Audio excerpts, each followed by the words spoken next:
Cromwell Road, all demolished, all different now. But it was a very famous apartment. Lots of notorious underground figures of the London Underground lived there, the intellectual underground lived there. And Chris Case, who was the assistant to Robert Fraser, lived there. And above lived this band. I loved the name, Pink Floyd. So eventually I met Syd Barrett, and at the end of 67, we were invited with Nigel and Jenny Lesmore Gordon, this girlfriend of mine, gay Karen, and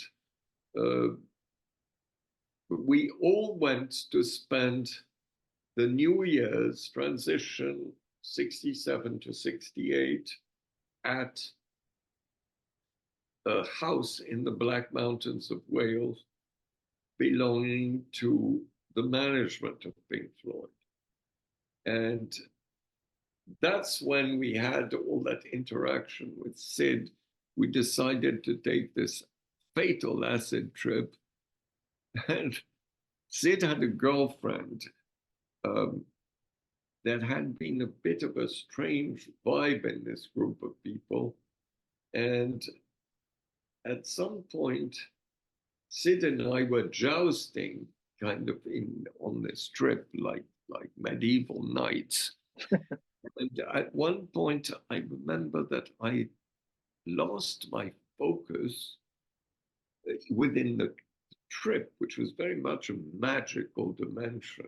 And we found ourselves in a room which had, it was like a nursery, and it had padded walls lined with acetate satin in bright colors, gold and reds, and some greens, and there was a bunch of toys in this vision room we found ourselves in. And I looked over across this nursery. There was this huge life-size teddy bear, and on top of the teddy bear was Syd's head. And in these type of trips, you're taking everything you see for granted. It didn't strike me as particularly odd. Oh, yeah, okay. And then we came out of it. But Syd, part of Syd's being, remained in that weird room, to the point that Syd suddenly was acting, he'd been such a brilliant musician, such an extraordinary character. And then he was looking at me, and he picked up this acoustic guitar, and somehow he played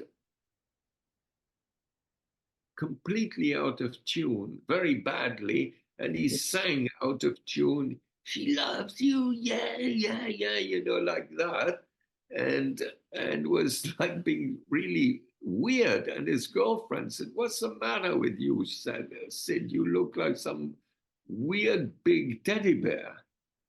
And that struck, and it was so bizarre because he never ever came down from that. And then the consequences of everything that happened from that moment on.